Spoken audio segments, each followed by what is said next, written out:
দর্শক, গত রাতে আবারও ইরান এবং আমেরিকার মধ্যে বড় রকমের সংঘাত হয়েছে। আমেরিকা প্রথমে ইরানের কয়েকটি সামরিক স্থাপনায় হামলা চালায়। এর জবাবে ইরান কুয়েত এবং বাহরাইনে অবস্থিত মার্কিন সামরিক স্থাপনায় বড় রকমের হামলা চালিয়েছে। ইরানের প্রেস টিভি জানিয়েছে ডিসাইসিভ রেসপন্স, তার মানে চূড়ান্ত জবাব দিয়েছে। অথচ গত কয়েকদিন আগে যখন ইরান এবং আমেরিকার মধ্যে পাকিস্তান এবং কাতারের মধ্যস্থতায় সমঝোতা স্মারক সই হলো, তখন আমরা সবাই ধারণা করেছিলাম যে যুদ্ধ বুঝি এবার শেষ, একটা শান্তির সুবাতাস বয়ে যাবে। কিন্তু গত 2 দিনের ইরান এবং আমেরিকার মধ্যকার পাল্টাপাল্টি হামলায় সেই সম্ভাবনা এখন বড় রকমের প্রশ্নের মুখে পড়েছে। এখন আমাদের সামনে বড় প্রশ্ন হয়ে দাঁড়িয়েছে, সমঝোতা কি ভেঙে যাচ্ছে? আবার কি দুই পক্ষ বড় রকমের সংঘাতে জড়িয়ে পড়বে? এবং তাই যদি হয় তাহলে আবার কি তেলের বাজার অস্থিতিশীল হয়ে উঠবে? অথচ তেলের বাজার কিন্তু একেবারে প্রায় স্বাভাবিক হয়ে এসেছিল। যদি তেলের বাজার অস্থিতিশীল হয় তাহলে একইভাবে বলা যাবে যে হরমুজ প্রণালী কিন্তু আবার বন্ধ হয়ে যাবে। আসলে পরিস্থিতি কোথায় যাচ্ছে?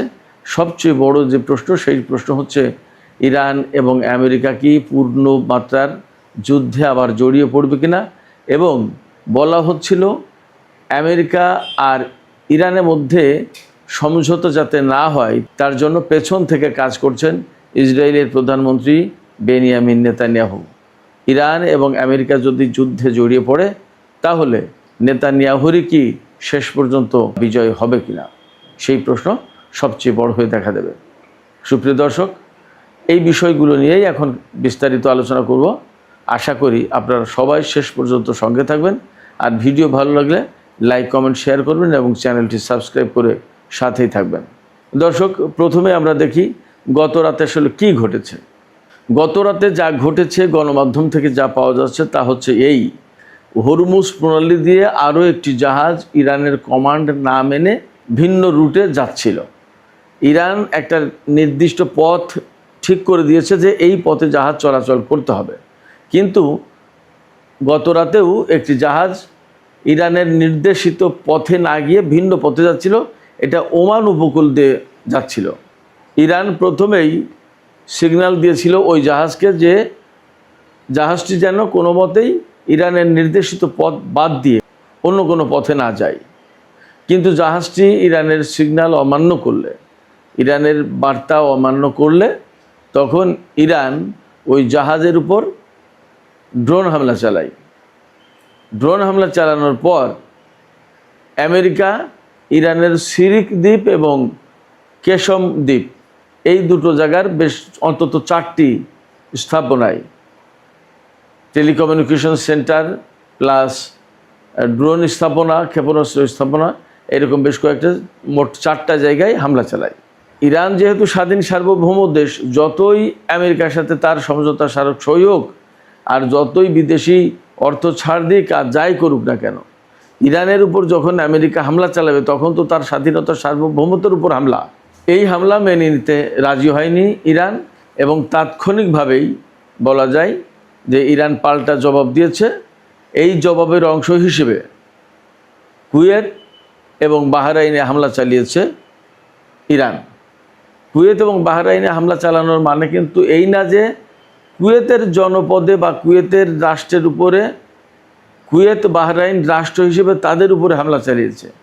সেই 2 দেশে যে মার্কিন সামরিক ঘাঁটি এবং 5ম নৌবহরের ঘাঁটি আছে, এই সব জায়গায় হামলা চালিয়েছে ইরান।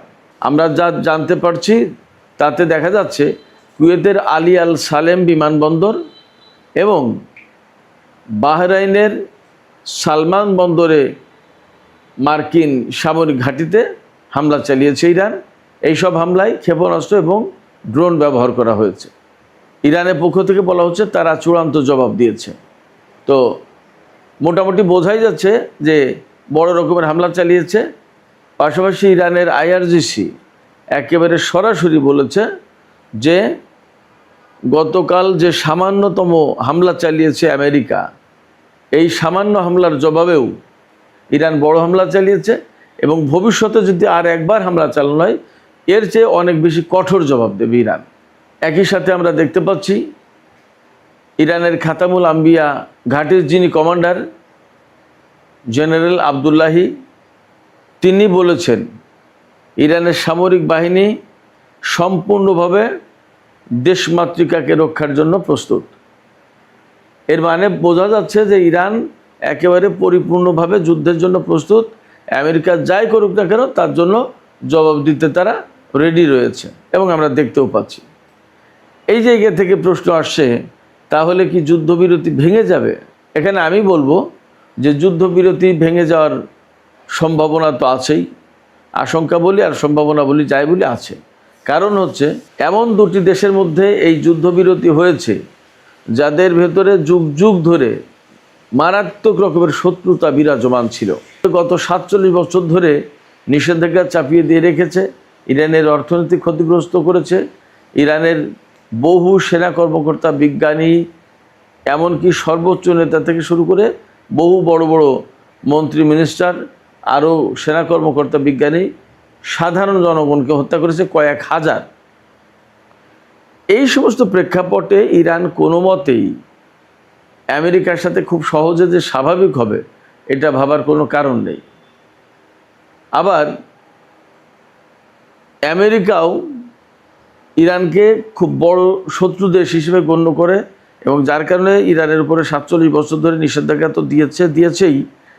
এমনকি সামরিকভাবে আমেরিকা 2 দফায় ইরানের বিরুদ্ধে জড়িয়ে গেল এবং বড় রকমের যুদ্ধ করলো।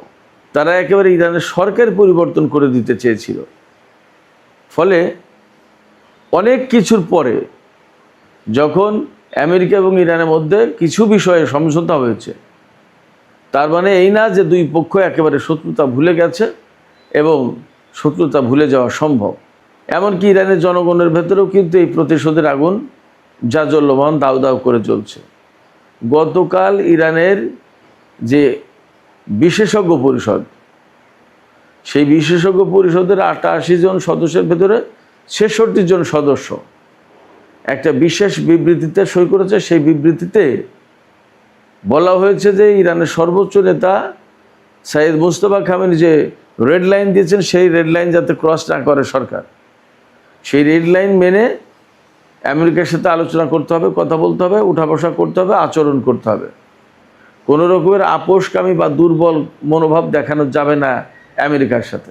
এমনকি ওই বিবৃতিতে, বিশেষজ্ঞ পরিষদের বিবৃতিতে বলা হয়েছে ইরানের সর্বোচ্চ নেতা বা ইরানের জনগণকে যারা হত্যা করেছে তাদের হত্যা করা ফরজ, তাদের বিরুদ্ধে প্রতিশোধ দেওয়া ফরজ। এটা অনেক কড়া বিবৃতি। এটা আমার কথা বলছি না, এটা ইরানের বিশেষজ্ঞ পরিষদের 66 জন সদস্য কম থেকে এই বিবৃতি প্রকাশ করেছে। তার মানে আমেরিকার সাথে ইরান সরকারকে কোনো মতেই নরম হতে দেবে না ইরানের যে নিয়ন্ত্রক সংস্থা বা পরিষদগুলো আছে তারা।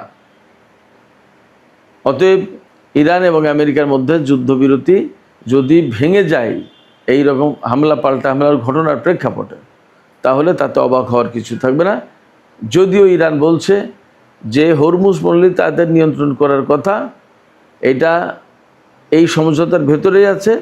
এই সমঝোতার অনুসারে যখন আমরা হরমুজ প্রণালী নিয়ন্ত্রণে রাখার চেষ্টা করছি, তখন আমেরিকা আমাদের উপর যদি হামলা চালায় তাহলে এই সমঝোতা লঙ্ঘন হয়। তো যখন সমঝোতা লঙ্ঘন হবে তখন ইরানের বিশেষজ্ঞ পরিষদ বা IRGCর মনোভাব হচ্ছে যে সমঝোতা লঙ্ঘন হলে সাথে সাথে জবাব দিতে হবে, সমঝোতা লঙ্ঘন হয়ে যাবে বা বাতিল হয়ে যাবে এই ভয়ে চুপ থাকার কোনো সুযোগ নেই ইরানের। ইরানের বিশেষজ্ঞ পরিষদের বা জনগণের বিরাট অংশের যে চাওয়া পাওয়া, সেই চাওয়া পাওয়ার দিকে লক্ষ্য রেখেই কিন্তু IRGC কাজ করছে। আমরা গত কয়েকদিন ধরে দেখেছি যখনই আমেরিকা ইরানের উপর হামলা চালিয়েছে তখনই কিন্তু ইরান পাল্টা জবাব দিয়েছে, মোটেই দেরি করেনি। সেক্ষেত্রে ইরানের শত্রুরা যখন ইরানের উপর হামলা চালাবে তখন ইরান পাল্টা জবাব দিচ্ছে বা দেবে বা দিয়ে আসছে, এতে কোনো সন্দেহ নেই, এটা অব্যাহত থাকবে। ফলে ইরানের শক্ত অবস্থানেই থাকবে। এর ভেতরে ইরানের পররাষ্ট্রমন্ত্রী সাইয়েদ আব্বাস আরাকচি বাগদাদ সফরে গেছেন ইরাকে। প্রশ্ন হচ্ছে কেন তিনি হঠাৎ করে বাগদাদ সফরে গেলেন? আমরা বিভিন্ন সূত্র থেকে খবর পাচ্ছি গতরাতে বাগদাদে বেশ অস্বাভাবিক কিছু তৎপরতা লক্ষ্য করা গেছে। বিশেষ করে বাগদাদের গ্রিন জোন এলাকায় নিরাপত্তা ব্যবস্থা জোরদার করার জন্য ট্যাঙ্ক এরকম অনেক কিছু মোতায়েন করা হয়েছিল, সেই রকম খবর এবং ফুটেজও দেখলাম। কিন্তু প্রশ্ন হচ্ছে যে আসলে ট্যাঙ্ক মোতায়েন করে গ্রিন জোনে মার্কিন স্থাপনা, দূতাবাস এইগুলোকে নিরাপত্তা দেওয়া হচ্ছে, এমনও গুঞ্জন ছড়িয়ে পড়েছিল যে ইরাকে সামরিক অভ্যুত্থান হতে পারে। আবার এমন কথা শোনা যাচ্ছে যে ইরানের সাথে আমেরিকার গত 2 দিন বিশেষ করে যে সমস্ত সংঘর্ষ হয়েছে, এতে আশঙ্কা করা হচ্ছে 2 দেশের মধ্যকার সমঝোতা ভেঙে যেতে পারে এবং আবার পূর্ণমাত্রায় যুদ্ধ শুরু হতে পারে। তো যদি যুদ্ধ শুরু হয় তাহলে ইরাকের যে প্রতিরোধ যোদ্ধা যারা আছে তারা কিন্তু মার্কিন ঘাঁটিগুলোকে, বিশেষ করে মার্কিন দূতাবাস বা মার্কিন বিভিন্ন স্থাপনা লক্ষ্য করে হামলা চালাবে। যাতে ইরাকের প্রতিরোধ যোদ্ধারা হামলা চালাতে না পারে সেই জন্য ইরাকের গ্রিন জোন এলাকায় নিরাপত্তা ব্যবস্থা জোরদার করা হয়েছিল এবং সেনাবাহিনীর অস্বাভাবিক তৎপরতা লক্ষ্য করা গেছে। প্রশ্ন হচ্ছে যে সেনাবাহিনী যদি এইভাবে এই তৎপরতা চালায় তাতেই কি ইরাকি প্রতিরোধ যোদ্ধারা থেমে যাবে? আর এখানে আব্বাস আরাকচির ভূমিকা কী? আব্বাস আরাকচি যে কারণে ইরাক সফরে গেছেন তার প্রধান কারণ হলো, অন্তত প্রকাশ্যে এই কথা বলা হচ্ছে যে ইরানের সর্বোচ্চ নেতার যে জানাজা এবং দাফন অনুষ্ঠান হবে তার একটা অংশ হবে, অর্থাৎ জানাজার নামাজ অনুষ্ঠিত হবে ইরাকের নাজাফে এবং কারবালায়। তো তার লাশ সেখানে নেওয়া হবে, কফিন নেওয়া হবে সেখানে। সেক্ষেত্রে ইরাক সরকার যদিও তার সমস্ত সব কিছু আয়োজন করবে, কিন্তু ইরাকের সাথে ইরানের একটা সমন্বয় করার ব্যাপার আছে। সেই সমন্বয়ের কাজ আলাপ আলোচনা করতে আব্বাস আরাকচি ইরাক সফরে গেছেন, এটা বলা হচ্ছে। কিন্তু পেছনের খবর হচ্ছে আব্বাস আরাকচি এই সফরে সর্বোচ্চ নেতা জানাজার বিষয়ে তো আলোচনা করবেনই, এর পাশাপাশি সবচেয়ে গুরুত্বপূর্ণ যেটা বা গুরুত্ব পাচ্ছে যেটা, সেটা হচ্ছে যে ইরাকের প্রতিরোধ যোদ্ধাদের সাথে যাতে একটা সমন্বয় করে ইরাক সরকার, যাতে অস্বাভাবিক কোনো পরিস্থিতি তৈরি না হয়, সমস্ত সব কিছু স্বাভাবিকভাবে এগিয়ে যায়। অর্থাৎ ইরাকের প্রতিরোধ যোদ্ধাদের বিরুদ্ধে সামরিক বাহিনী বা ইরাক সরকার বা কেউ যাতে কোনো অযাচিত পদক্ষেপ না নেয়, সেই কথাটাই মূলত আব্বাস আরাকচি বলতে বাগদাদ সফরে গেছেন। ইরান আমেরিকা যে সংঘর্ষ হচ্ছে গত 2 দিন ধরে, রাতের বেলায় বিশেষ করে, এই ব্যাপারে মার্কিন কংগ্রেস কিন্তু প্রশ্ন তুলেছে, আপত্তি তুলেছে। কংগ্রেসের ডেমোক্র্যাট সদস্যরা বলছেন যে 1973 সালের যে অ্যাক্ট আছে সেই অ্যাক্ট অনুসারে মার্কিন প্রেসিডেন্ট একতরফাভাবে কোনো যুদ্ধ শুরু করতে পারেন না। ইরানের উপর নতুন করে হামলা চালিয়ে মার্কিন প্রেসিডেন্ট সেই অ্যাক্ট লঙ্ঘন করেছেন। এই জন্য মার্কিন কংগ্রেসে ডোনাল্ড ট্রাম্পের সাম্প্রতিক এই যে হামলা ইরানের উপরে, তা নিয়ে কিন্তু বিতর্ক উঠেছে। ডেমোক্র্যাটরা এমনটা না যে তারা ইরানের পক্ষে চলে গেছে, বাট তারা হামলার বৈধতা এবং প্রয়োজনীয়তা নিয়ে প্রশ্ন তুলছেন। এই যে হামলা পাল্টা হামলার ঘটনা ঘটছে তা কিন্তু সবই হরমুজ প্রণালী কেন্দ্রিক। হরমুজ প্রণালীকে কেন্দ্র করে 2 পক্ষের ভেতরে সংঘর্ষ চলছে। তাহলে প্রশ্ন আসছে যে হরমুজ প্রণালীতে কি বড় রকমের সংঘর্ষ শুরু হবে? কারণ হরমুজ প্রণালী কন্ট্রোল করার চেষ্টা করছে ইরান এবং সেইভাবে সমঝোতায় রয়েছে। কিন্তু যখনই কন্ট্রোল করতে যাচ্ছে তখন কিছু কিছু দেশের জাহাজ ইরানের পুরো কন্ট্রোল মানছে না। যখনই না মানছে তখন কিন্তু ইরান তাদের উপরে শাস্তিমূলক ব্যবস্থা নিচ্ছে। যখন ইরান শাস্তিমূলক ব্যবস্থা নিচ্ছে তখন আমেরিকা আবার ইরানের বিরুদ্ধে সামরিক হামলা চালাচ্ছে। যখন আমেরিকা হামলা চালাচ্ছে তখন ইরান আবার জবাব দিচ্ছে। এই প্রেক্ষাপটে মনে হচ্ছে হরমুজ প্রণালী আবার তেতে উঠবে, আবার সেখানে সংঘর্ষ দেখা দেবে, আবার সেখানে বড় রকমের অনিশ্চয়তা তৈরি হবে। এই প্রেক্ষাপটে আবার আমরা এই আশঙ্কাও করছি, তাহলে কি হরমুজ প্রণালী বন্ধ হয়ে যাবে এবং তেলের বাজার কি আবার অস্থির হবে, অস্থিতিশীল হবে এবং আবার কি ঊর্ধ্বমুখী হবে? আমরা এরই মধ্যে জেনেছি ইরানের সাথে আমেরিকার যে সমঝোতা স্মারক সই হয়েছে, তারপরে তেলের ব্যারেল গড়পড়তা $72 নেমে এসেছে ব্রেন্ট ক্রুড। আর ওয়েস্টার্ন টেক্সাস ইন্টারমিডিয়েট যেটা, সেটা $70 বিক্রি হচ্ছে প্রতি ব্যারেল। তার মানে তেলের বাজার এই মুহূর্তে একদমই স্বাভাবিক। এই স্বাভাবিক অবস্থা আবার অস্বাভাবিক হয়ে যাবে তো যদি হরমুজ প্রণালী বন্ধ করে দেয়, তাহলে কি এমন আশঙ্কাও আছে কিনা? এই অবস্থা থেকে আমাদের সামনে এই প্রশ্নই আসে যে তাহলে সামনে কি হতে পারে। আমি আলোচনার প্রথম দিকে একটু বলেছি, আমি এখানে আবারও বলি যে যা পরিস্থিতি তৈরি হয়েছে এবং আমেরিকা আর ইরানের ভেতরে যে মনোভাব, তাতে কেউ কাউকেই ছাড় দেবে না বড় রকমের। সেক্ষেত্রে দুই দেশের মধ্যে আবার নতুন করে সংঘাত শুরু হতে পারে।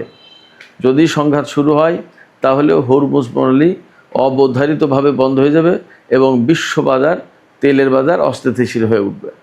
সেই জায়গা থেকে প্রশ্ন আসবে, তাহলে এই যুদ্ধে বা এই যে চলমান সংকট, সেই সংকটে কি ইসরায়েলের প্রধানমন্ত্রী বেনিয়ামিন নেতানিয়াহু জিতে গেল কিনা? কারণ তিনি চেয়েছেন ইরানের সাথে আমেরিকার যুদ্ধবিরতি না হোক, যুদ্ধের মধ্য দিয়ে, হামলার মধ্য দিয়ে ইরানের পরমাণু কর্মসূচি বানচাল করা হবে। তো তাই যদি হয় তাহলে ইরান এবং আমেরিকার মধ্যে সংঘাত অনিবার্য হয়ে উঠবে, আর সংঘাত অনিবার্য হয়ে গেলে প্রকৃতপক্ষে নেতানিয়াহু জিতে যাবেন। সুপ্রিয় দর্শক, এখনকার আলোচনা এখানেই শেষ করতে চাই। যাবার আগে আপনাদের কাছে প্রশ্ন, আসলে এই সংঘাতে কি হতে যাচ্ছে? নতুন করে কি বড় রকমের সংঘাত শুরু হবে এবং নেতানিয়াহু কি জিতে যাবে? আপনাদের কি মনে হয়?